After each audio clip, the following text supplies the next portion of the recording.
Antes que Juan Velasco Alvarado tomara el poder en el país, los hacendados eran los dueños. Usted puede observar tras mío, al fondo, unas llanuras o unas mesetas. Toda esa zona era de los hacendados. La población no tenía derecho a estudiar. Solo los hijos de los hacendados podían estudiar. Según me dice mi abuelo, que ellos, sus padres, no tenían derecho a nada. Solo eran trabajadores de las haciendas. Pero ¿hasta cuándo fueron ellos así?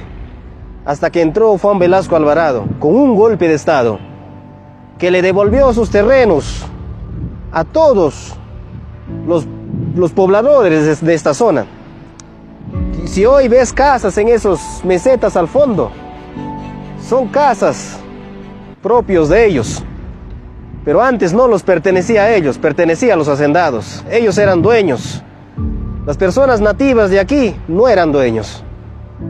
La Iglesia Católica estuvo siempre acompañado con los hacendados y nunca sacó cara por los más débiles, nunca sacó cara para los más pobres.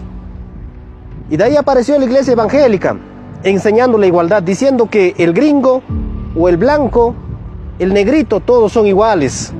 Todos tenemos igualdad de derechos. Entonces, ¿qué hacían la Iglesia Católica en aquella época? Los satanizaba, decían ellos son del diablo, son alborotadores. Ustedes, si hacen caso a ellos, van a pecar. Ustedes, si hacen caso a ellos, se van a rebelar contra sus hacendados y van a salir a rebelarse. Y así sucesivamente. Y de miedo a eso, la gente antes, de miedo de no pecar, dominados por la Iglesia Católica, temían a la Iglesia Evangélica. Pero al pasar de los años, la Iglesia Evangélica fue tomando poder, fue tomando fuerza, porque la mayoría, cuando ya Velasco Alvarado había devuelto los territorios a los peruanos, ya había derechos, que todos eran iguales, y podían estudiar todas las personas por igual, porque antes de ello no tenían derechos, estaban limitados y no lo podían hacer. Y gracias a este aprendizaje, esta enseñanza que tuvieron en las escuelas paupérrimas de aquella época, aprendieron a leer su Biblia, empezaron a abrir su mente la gente, encontraron en la Biblia donde decía Jesucristo, donde al rico le decía: anda, vende todo lo que tienes y dé a los pobres, y luego sígueme y tendrás tesoros en el cielo. Y entonces se fue triste este rico. Entonces se dieron cuenta que tampoco aquellos que estaban coludidos, que eran amigos de la Iglesia Católica, que eran millonarios, dueños de las haciendas, tampoco ellos estaban cumpliendo los mandamientos como debería de ser, no estaban obedeciendo. Tenían la religión simplemente para subyugar a las personas, para subyugar a nuestros antepasados, aquellos cuyos cuerpos descansan en los cementerios de esos pueblos de allá atrás.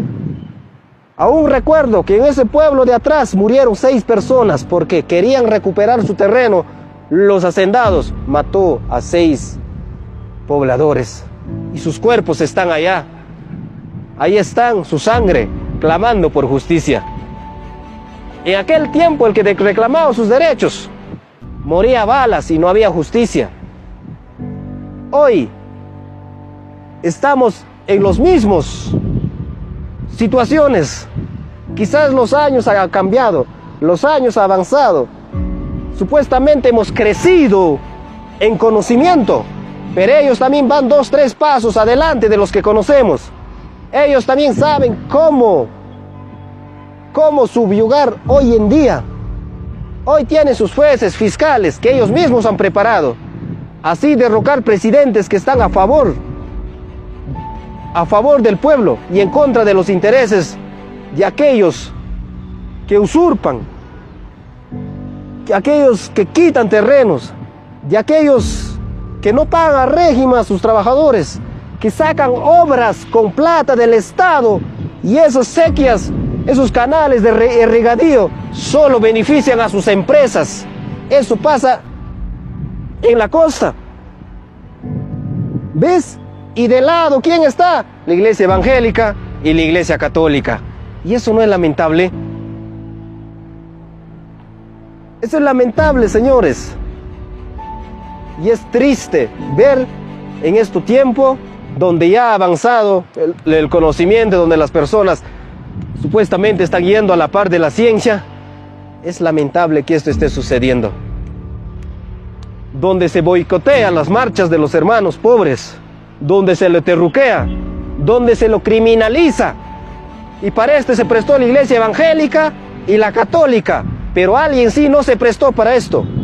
El creador del cielo y de la tierra nunca se prestará.